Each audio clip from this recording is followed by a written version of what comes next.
Ladies and gentlemen, welcome to SmackDown Summerslam 2018 NXT versus SmackDown review show. And yes, in Mike's place, I am joined by Dick the Cringe Carnival. You may know him as the ring announcer of SmackDown. We're gonna start by talking about the results from the kickoff. Yes, I didn't really catch much of the kickoff, but Kickoff started with Batista versus Bray Wyatt. Bray Wyatt. The stipulation going into this match, the winner got to face Skull Kid in the main event of the main show, which happened today as we're recording this. We're recording this right after SummerSlam. So, winner got to face Skull Kid for the WWE Championship. Batista was on a roll, an absolute domination kick. And then he made one mistake. One fatal mistake. He attempted another spine buster. And that's where he got caught. With Sister Abigail's kiss. So winner of the match, Bray Wyatt. Bray Wyatt moves on to the WWE Championship match later in the card. And then the second match, tables, ladders, and chairs for the Hardcore Championship. Jeff Hardy was the former champion. He had invoked his rematch clause against whoever was the Hardcore Champion come SummerSlam in a TLC match. It was originally Apollo, but due to circumstances, he was suspended and stripped of the title. So, Jeff Hardy faced an open challenge. And who would accept that open challenge, Dick? Shinsuke Nakamura. Shinsuke Nakamura. And he won it, too. Took down the Hardcore Championship. Shinsuke Nakamura now has a 24/7 target on his back. Indeed. And the best part about that match had to be how he avoided that swanton bomb outside the ring. Indeed. And then we had just for you guys, I had a little fan service match. The Dudley Boys versus Edge and Christian. And after a steady comeback, Edge and Christian took 3 3Ds. Christian took 1, and then Edge took 2. Or it might have been the other way around. Christian ended up hitting the kill switch for the win. Christian got the win. Indeed. Then the next match was a championship implication match stipulation. Winner. We kickoff, pun intended, with a winner advancing to the WWE Championship match. The winner moved on to the Fatal 4-Way match for the United States Championship later in the card. Jason Jordan Angle, the son of Kurt Angle, of the Main Event Mafia, taking on the acting leader of Bullet Club, the American Nightmare, Cody Rhodes. Cody Rhodes would get hit with great amplitude. He got saved by the ring ropes with the rope break. And then Cody, he won with Crossroads, right? Yep, Crossroads. It took 2. Cody moved on to the United States Championship. More fan service here. Bullet Club, another civil war, so to say. AJ Styles champion versus Adam champion. Cole. Yes, baby. And Adam Cole won. Adam Cole, the Intercontinental Champion, defeated AJ Styles, the NXT Champion.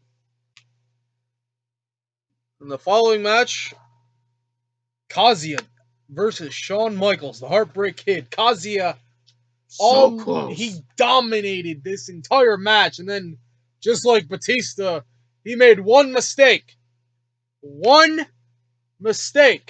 And he got caught with Sweet Chin music out of nowhere.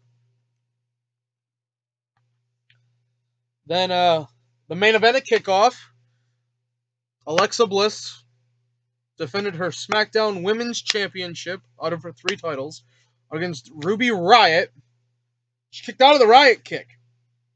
Liv Morgan introduced the steel chair. Lexi tried to use it to no avail, and then Lexi ended up hitting her signature roll up inside cradle, small package, whatever you want to call it, and Alexa retains the title. And then Mike made a very special announcement that the women's division was back on SmackDown after some negotiations and things obviously not working out in your favor. Like, let's think about it. There were a few negatives about having an all-women's show. It's fine, because with these negotiations, I was able to establish a full-fledged cruiserweight division. Now, 205 Live has cruiserweights from both shows, meaning that they're a standalone show, but the superstars that compete on the show, half of them are from SmackDown, half of them are from NXT. So that allows inter-brand work, like we'll get into in just a moment. And then in return, SmackDown gets a women's division back. And then Mike also had this announcement that with the return of the women's division, there would be a battle royal where the winner will face Alexa Bliss for the SmackDown Women's Championship. 2 weeks from then, which is probably about 2 weeks from then, which is actually a week from this Thursday. And then, now time to get to the main card. Fatal 4-way match. Cody Rhodes just won his way into this match. And then Shelton Benjamin, who was the rightful competitor to be in the match in the first place, he was the rightful challenger.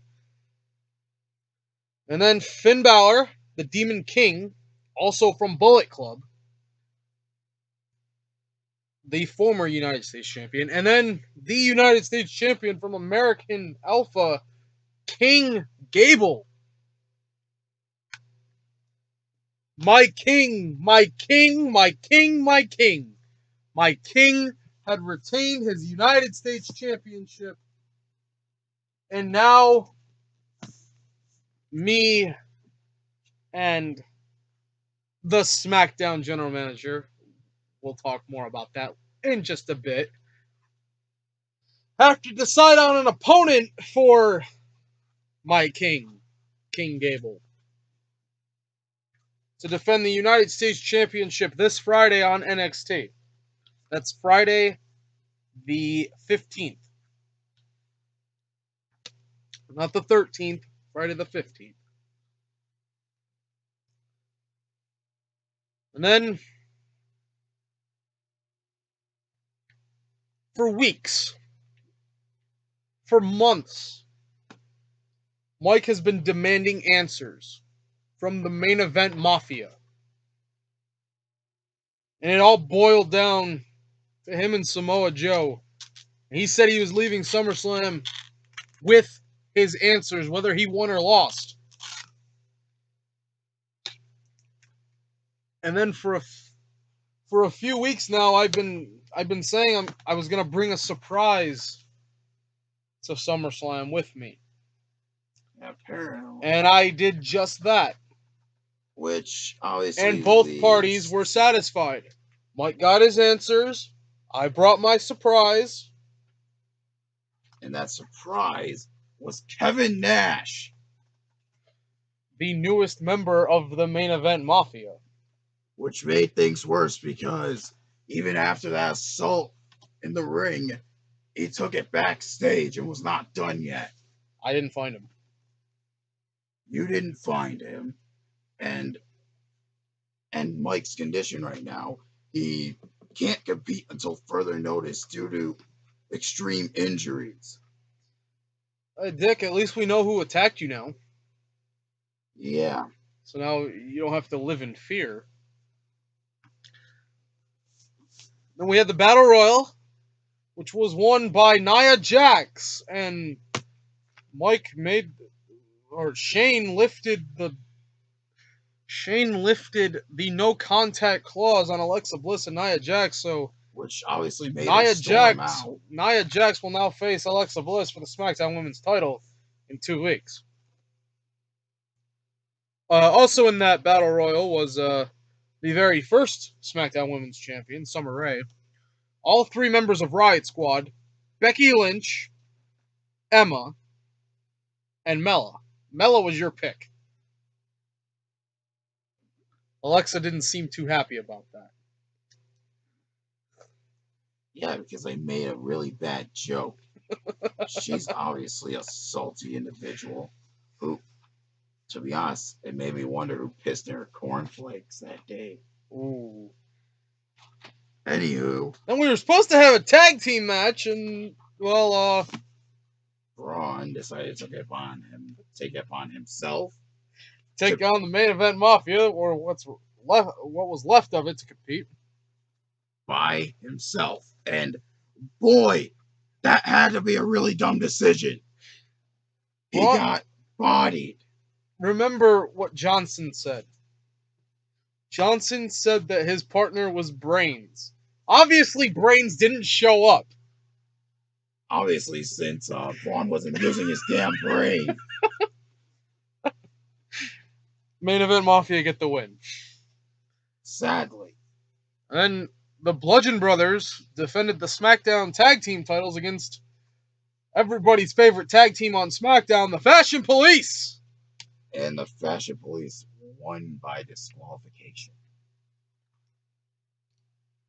But due to disqualification, the Bludgeon Brothers are still the tag team champions. That's the second time they've used Champion's Advantage to keep their titles. 2 straight title defenses. Indeed. I wonder if they're going to do the same thing on 205 Live this week. Which, by the way, on 205 Live, King Gable and Jason Jordan Angle are going to be facing the Bludgeon Brothers for the SmackDown Tag Team titles. And Mike gave him an ultimatum. You either win the SmackDown Tag Team titles, or you get the hell off of SmackDown. This comes by Friday. So if they're not Tag Team Champions by the end of NXT Friday, they are off of SmackDown. And that also means Chad Gable would have to relinquish that U.S. title. Well, I mean, not really. Really, because... Not really. He can still defend it against SmackDown talent on 205 Live. I guess, but...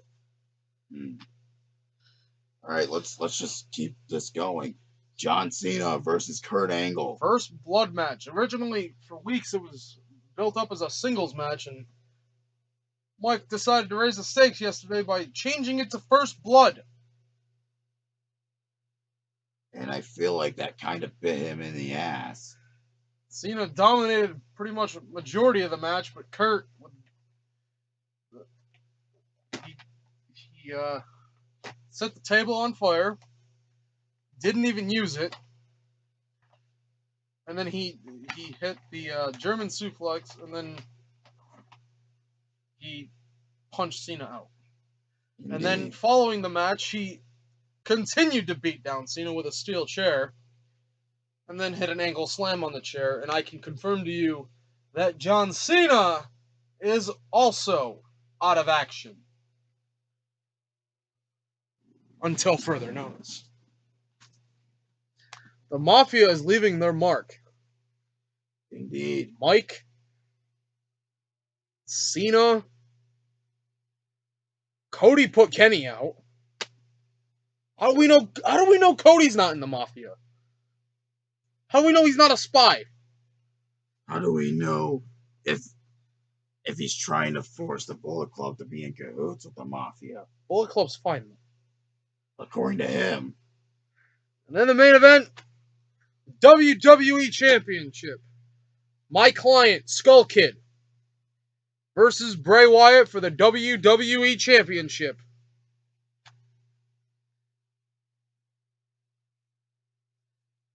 Sister Abigail answered my call. I betrayed Bray Wyatt. I reached out to Sister Abigail and I asked her to help my client retain his championship. And just sum it up, it obviously worked somehow. And Skull Kid retained. Now he's going to be facing off one-on-one against Triple H inside Hell in a Cell 3 weeks from now. Not only that, what does that mean for Bray Wyatt going forward? Sister Abigail was his one saving grace, and now she's betrayed him. I don't know. He used to have the whole world in his hands. Now, Sister Abigail's gone. I don't know. Well, and then I come back from managing my client to find all this madness out. And the biggest shock is that his friendly little butler, Mr. Johnson, is now the interim general manager of SmackDown. Not the interim general manager, he's the acting general manager. Or acting. Because if he was interim, then he would only be short term, but Mike's out until further notice. He's the acting general manager. We don't know when Mike's gonna come back. Indeed. What Kevin Nash did challenge Mike to a Hell in a Cell match. Which is a problem, since he's injured. But you know Mike doesn't back down. I don't know. But yes, Mr. Johnson is now the acting general manager of SmackDown. That means my butler is against me.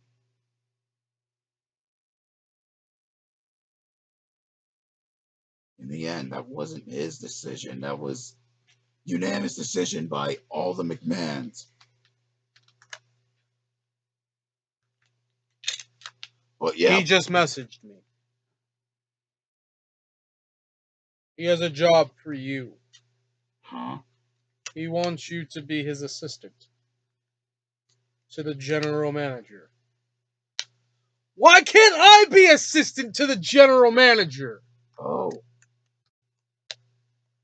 Yay, all my hard work has been paying off. And to think you came in here trying to get a match.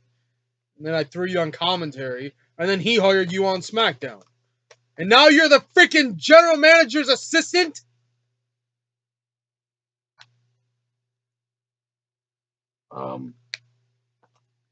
He says you have just as much authority as he does, except he oversees everything you do. So he can overrule you. But he trusts you. Whoa. So basically you have like a Jonathan Coachman role. Great. And that also means an increase in my pay. That means more snacks. Yes, more snacks. Why don't you tell him what else your new general manager, or in this case, your boss, has set up? Okay, well, obviously there's going to be a Royal Rumble qualifier match between Elias and Cody Rhodes. Two people he doesn't like. I simply don't like Cody here. And then, what else is there? He and I also have to negotiate who is going to be facing King Gable for the United States Championship this Friday. Oh yeah, there's that. I swear there's one more thing that I'm missing, but It was an announcement made by me. okay. There you go. Brock Lesnar, Randy Orton, winner, loser leaves WWE, winner gets number 29 at the Royal Rumble. Yes, because originally he was going to go with number 30, but I told him, obviously, that would be pretty anticlimactic as hell, because normally number 30 is like the biggest surprise, save the best for last. And it would obviously ruin the surprise and that big pop factor with having one of those two being number 30. Especially Brock Lesnar. Because let's be honest, everybody's tired of Brock at this point. I'm not tired of Brock. Oh, regardless, Brock at least defended his title here. That's true. True. Yeah. 1 point there. But anyways, Brock's held 3 titles in the last 6 months, and he's defended every one he could. Anyways, that is it for now. On behalf of my boss, the acting general manager, and obviously the NXT general manager, we will see you in the future. We will see you guys later, starting off with Raw over on his channel. Take care. Spike.